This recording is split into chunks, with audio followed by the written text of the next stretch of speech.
Olá, meu nome é Ezequiel e hoje eu vim apresentar o meu artigo, então, que foi desenvolvido na pós-graduação do curso de especialização em ensino de ciências, o Ciência 10.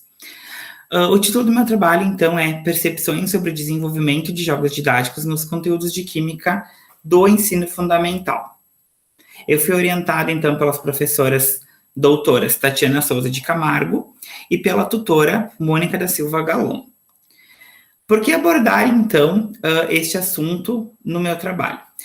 Existem inúmeras dificuldades que os estudantes têm em sala de aula que fazem com que eles não consigam desenvolver ou aprender os conteúdos. Questões sociais, questões familiares e também questões de desinteresse. A ideia do trabalho é fazer com que os estudantes aprendam os conteúdos de uma forma lúdica, de uma forma didática, a partir da aplicação de jogos. Então, o meu trabalho, ele tem o objetivo, né, desenvolver jogos didáticos que incentivarão o estudo referente à prática docente envolvendo os tópicos do conhecimento e habilidades aplicadas em conteúdo de química básica, né, apresentado no 9º ano do ensino fundamental. Para assim, então, a gente verificar os conhecimentos adquiridos pelos estudantes durante a criação, apresentação e também desenvolvimento dos jogos, né, a partir, então, da percepção do professor, né, que no caso sou eu, da atividade. Então, jogos de modo geral, eles são amplamente aplicados no desenvolvimento de conteúdos, porque eles conseguem fazer com que os estudantes desenvolvam um interesse, que eles consigam pensar, né, sair da sua zona de conforto e consigam desenvolver os conteúdos a partir do seu próprio entendimento. Então, são muito importantes, né, nesse tipo de aplicação. Qual foi a minha metodologia, então, aplicada neste trabalho? Ela teve uma abordagem qualitativa, né, do tipo estudo de caso.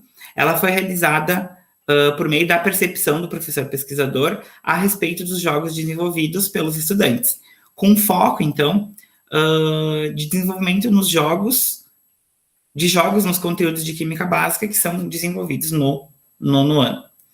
A pesquisa, então, foi desenvolvida numa escola de Caxias do Sul, né, Escola Estadual de Ensino Fundamental Abramo Eberle, e foram atendidas 2 turmas, que no total, então, fecharam 34 estudantes.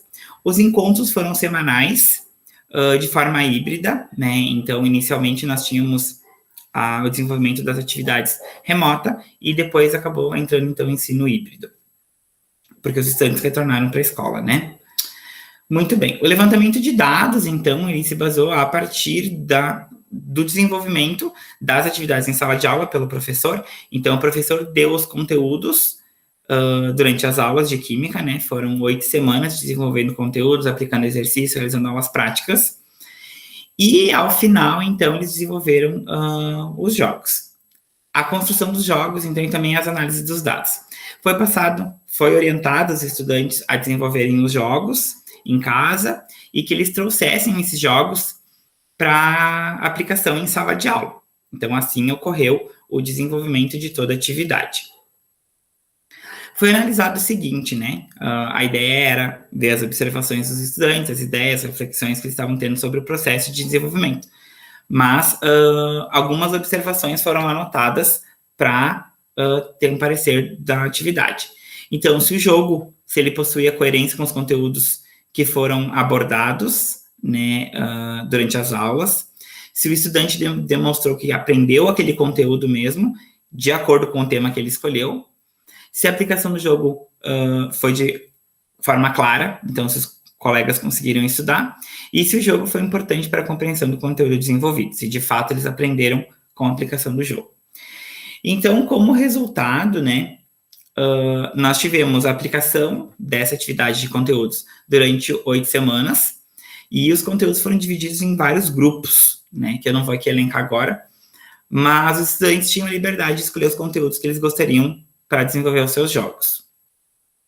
Durante as aplicações, então, das atividades, foi possível perceber um pouco de dificuldade dos estudantes com relação a esses conteúdos, porque era algo extremamente novo para eles. Então, eles não tinham ainda nenhum conhecimento, né? E os que tinham apenas um conhecimento prévio com relação à tabela periódica, que eles já tinham visto na agenda escolar, mas também sem entender todo o mecanismo que está por trás dessa tabela periódica. Antes do final, né, das 8 semanas dos conteúdos, ali pela 6ª semana, foi apresentado, então, a explicação de como ocorreria o jogo, né, as orientações foram discutidas com eles em sala de aula, e para que eles fossem já pensando, né, no assunto que eles gostariam de desenvolver e pensando também no jogo que eles gostariam de desenvolver. Então, os jogos, eles foram desenvolvidos pelos próprios estudantes, seguindo algumas regras, né, que a gente tinha salientado já antes, e também as questões da Covid, porque elas foram desenvolvidas em casa, mas apresentadas de forma presencial. A confecção dos jogos, então, foi desenvolvida exclusivamente em casa, utilizando os textos que foram entregues para eles durante o desenvolvimento das aulas, e também teve um período em sala de aula para que eles pudessem discutir os conteúdos, para eles tinham alguma dúvida para conseguir abordar essas questões. Como resultado, então, foi possível receber, né, 17 jogos que foram desenvolvidos pelos estudantes, e dos 34 que estavam presentes, dos 34 estudantes atendidos, 32 apresentaram os jogos. 2 optaram por não desenvolver atividades, um deles porque já tinha sido aprovado, e o outro porque estava no formato híbrido e não teve resposta alguma com relação à atividade. Desses 17 jogos, então, 15 deles foram apresentados em dupla e 2 foram apresentados de forma individual.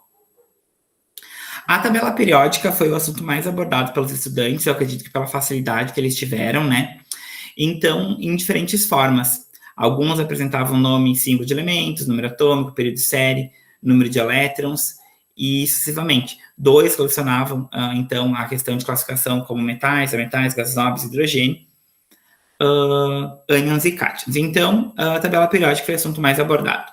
Tivemos outros 2 trabalhos que abordaram também os modelos atômicos, né, o átomo de modo geral, que foram apresentados em aula, e outros também com relação à constituição desses átomos também as suas partes. E os demais jogos, então, eles eram uma mescla de conteúdo, não era um conteúdo específico. Eles abordaram todos os temas que tinham sido falados em sala de aula. O que é possível aqui a gente elencar é que provavelmente eles selecionaram esses conteúdos pela facilidade deles. Então, os conteúdos mais difíceis, que eram o da lei de conservação de massa, das proporções definidas e os balanceamentos, eles optaram por não colocar nesses trabalhos. Então, são conteúdos que demandam um pouco mais de atenção, que demandam um pouco mais de aprendizado. Então, eles acabaram deixando fora. Com relação aos tipos de jogos apresentados, eles foram bem diversos também. 7 jogos foram apresentados no formato de tabuleiro. Então, tinham as casas, tinham normalmente perguntas, e jogavam dados, então quando caíam nas perguntas, acabavam respondendo, né, de uma forma bastante resumida. Outro jogo apresentado, que também teve bastante destaque, foi o jogo da memória, então com características, o nome de elementos, normalmente, sendo 5 trabalhos apresentados nesse formato. E outros jogos também foram elencados, né, um de cada vez, então batatinha quente, onde eles passavam uma batata, né, entre aspas, e quando o colega falava batata quente, a pessoa que parou com a batata na mão teria que responder uma pergunta. Batatinha frita 1, 2, 3 também, então eles foram para o pátio, eles iam avançando, quando uma pessoa virava, eles não podiam se mexer, quem se mexia respondia a pergunta. Quem eu sou também foi outro que apareceu em outro momento, onde eles tinham uma faixa, né, era colado na testa o nome de um elemento, eles tinham que dar dicas, né, para conseguir descobrir qual seria o nome do elemento.